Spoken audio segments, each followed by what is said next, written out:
and welcome back to another edition of Running with James. Today we're going to give you our full review of the PUMA Deviate Nitro Elite 2.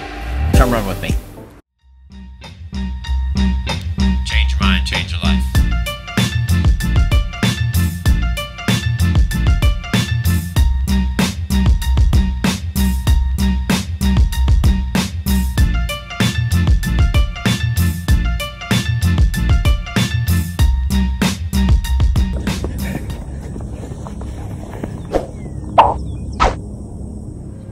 That's right, guys. Today we're going to give you our full review of this racing carbon plated shoe from Puma, brand new.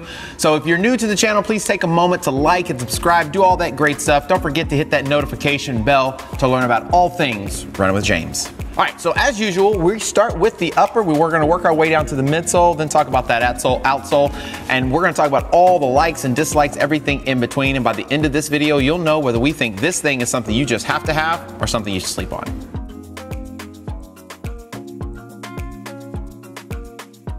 All right, so as usual, we're gonna start with the upper of this shoe. This is Puma's mono mesh upper. I've seen this kind of material before in some of the other racing shoes that are out there. I've definitely wore it, I believe, in the Vaporfly 2. They use that kind of same mono mesh material. So there's not really any stretch in it, but it is highly breathable, very moisture wicking, so you don't get a lot of pool of water in there. In fact, it's so thin that you can literally see right through that white part. It has an unattached tongue, but the tongue is actually padded. And then it has a traditional lacing system. The heel actually has one of those heel collar pads that are in there, and that's meant just basically offer a little more padding, lock that Achilles or lock that heel in, and then offer a little padding for the Achilles. I did not have any slippage whatsoever in the heel of the shoe. Plenty of ample toe room in the toe box, so I didn't have any hot spots, had zero blisters or anything like that with the shoe. Now, the material itself, I would say, is not like a soft material, right? So it's definitely not like a knit or a fabric, like kind of a fabricy material. So there's not really any stretch to it, but I think it's not an abrasive material, but because of the style of this mono mesh, I think you're gonna get a lot of wear out of this upper. So zero possibilities, I think, unless you get like a knife and try to cut it. It's not gonna like rip, it's not gonna tear. But even with that, it's still very comfortable, very, very breathable. I'm a gross, disgusting person, so I sweat quite a bit, especially in this Houston heat. And this is probably one of the only shoes I wear when like going to the track and things, when I'm usually just like stopping, you hear the squish, right? We call it the saturation point when we're out on the run. That doesn't happen with this shoe, and I think it's just because it is so breathable and it does really help with that moisture wicking out. So the only downside I would say with this shoe is it does not have an attached tongue, and so with that attached tongue, it really helps to kind of really help you get that good lockdown with the tongue itself. So I kind of have to finagle the tongue just a bit. So other than that, I love the fit of the shoe. It's definitely comfortable, and you get that lockdown race style feel with the upper of this shoe. So thumbs up. All right, now how about that midsole? Now this is Puma's Nitro Elite foam, and then it's also kind of paired with their power plate, which is just basically a carbon fiber plate, which you can actually see their power plate right there at the bottom of that shoe, okay? And so for me, I like the foam, right? I put the shoe on, I was like, okay, I feel a little bounce. I feel some cush to this shoe. Now, with a 36mm stack height in the heel and a 30mm stack height in the forefoot, I love the drop. That 6mm drop is one of those sweet ones I really enjoy. It's not a high stack shoe. Now, many years ago, this would have been like a max cushion shoe. Now, this is definitely on the lower profile of things. So for me, with this foam, I really wouldn't take it probably further than like a 10K, maybe a half marathon, but there's just other shoes that I think I'm just as fast in that don't wear as much on my legs because of that higher foam. So I probably wouldn't use this for anything over a 10K. So I will say with this foam, it's definitely a fast foam, okay? Especially with that carbon fiber plate. So trying to run the easy paces, trying to run slower, this is not like a easy day shoe, okay? You wanna go fast. In fact, I've raced in this shoe several times. I actually raced it in the High Rocks World Championships in Manchester. It's definitely a shoe that you want to pick the paces up. Yesterday I went and did a tempo run. I wore this particular shoe, and when I was warming up and running slow, I was like, man, did I pick the wrong shoe? Because it's not a shoe meant to go slow. But as soon as I picked those paces up, I was feeling my Wheaties, right? So it definitely wants to go fast, especially with that power plate in there. You can feel that plate kind of popping you forward. So if you wear it for what it's meant to wear, I would say this shoe is awesome, especially for those shorter distances. I love it for track workouts, definitely for a 5K, definitely for a 10K.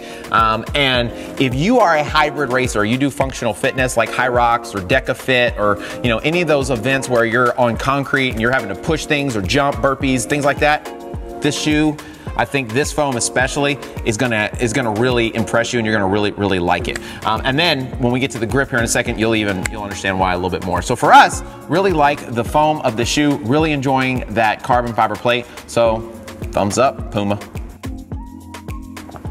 All right, now for the outsole. Now the outsole is Puma's PUMAGRIP, okay? So it's the proprietary rubber, and I'm gonna tell you, plenty of coverage. It's still strategically placed to kind of save on the weight. I want to say this shoe came in right at about 7.8 ounces for my size, 10.5, almost 8 ounces, which is maybe, it's light, definitely, but it's maybe a little heavier than some of the other race day shoes. So like my VaporFly 3 in a size 10.5 is like 7 ounces, right? So not a heavy shoe by any stretch of the imagination, definitely light, but not the lightest racer that's out there. I think the Takumi Sen 9 that I wear, that's very similar to this shoe, is in that 7 ounce range. So a little bit heavier, but I think what you make up for, what you lose in some of the weight, you make up for in not just the coverage because, or the coverage of the rubber, which allows a little longer wear, but also this grip is legit, right? So I mentioned earlier about the functional training, doing like hybrid events like High Rocks. This shoe, you want to push a sled, this shoe's, you got grip, right? You gonna be running outside, it's gonna be wet, this shoe's gonna take care of it. So this grip, I really like this grip. So I think one of the, not claims to fame, but one of the really big positives about this shoe is its grip and the wear and longevity you're gonna get out of the shoe. So I have right at about 150 miles in my shoe right now, and for most race day shoes right now, you're paying a premium price, $250, $300 almost in some cases, and those shoes are not made to last, right? They're made to go fast, and they wear out pretty quickly, especially because of the densities and the types of foams that they're using. But this shoe, I feel like at 150 miles, it feels about the same way it did when I first put the shoe on, and I still like using it and going out to the track and even racing in it. And so because of that mono mesh, I think because of the quality of that foam and because of the coverage you're getting, you're gonna get a lot of miles out of this shoe. So very easily, the $200 you spend on this shoe, you're gonna easily get 350, maybe even 400 miles, probably even more if you're the type of person that wears a shoe into the ground. So for us, the outsole, big thumbs up. All right, so I guess there's no surprise, we like the shoe, right? It's definitely a shoe we enjoy running in. My partner that does High Rocks with me as well, he got the same shoe because we got to be twinsies at the World Championships, but we both love the shoe. He wears it more than I do. And so if you wanna go fast, this is the shoe for you. If you're doing more of a 10K, 5K tile distance, I think this is the shoe for you. If you're a hybrid athlete and you're gonna be doing things like jumping on boxes or doing burpees or pushing sleds, it has the stability too if you need to do a little bit of lifting. I mean, it's not a lifting shoe, but it definitely has the support where you could do that if you wanted to. So I think this is a shoe that you can do a lot of things in, specifically in that hybrid, more functional fitness category, and you're gonna really like it. And then on top of that, you're gonna get a ton of wear out of it. Some kind of, not complementary shoes, but some shoes that are kind of in the same realm is definitely, I mentioned the Takumi Sen 9, very similar shoes. The On Cloud Boom 3 is supposed to be a marathon racer, but I think it fits more in this category where it's a shorter distance, fast shoe that kind of you can do several different things in. So for us, the PUMA Deviate Nitro Elite 2 is a must-have. All right, guys, that is our full review of this racing shoe from Puma. We hope you enjoyed it. If you did, please make sure you give us a thumbs up, share this video. If you're a hybrid athlete, or if you are someone, maybe if you're just trying it now, what are some of your favorite shoes that you're wearing? What's your go-to shoe right now for, say, High Rocks or for Deca? What are the shoe that you're doing that you feel like is getting you down the road? We'd love to hear about it. Have you tried this Puma before? Have you tried the Takumi Sen? Let us know down in the comments.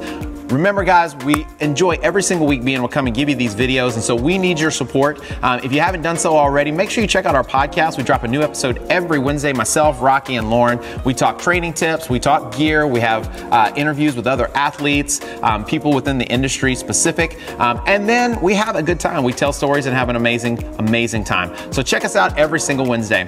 Try something new. Don't stay in the house. The weather's about to get much better. It's about to start getting cool. So there's no time like the present. So remember, every single day, try something new, because when you change your mind, you can change life.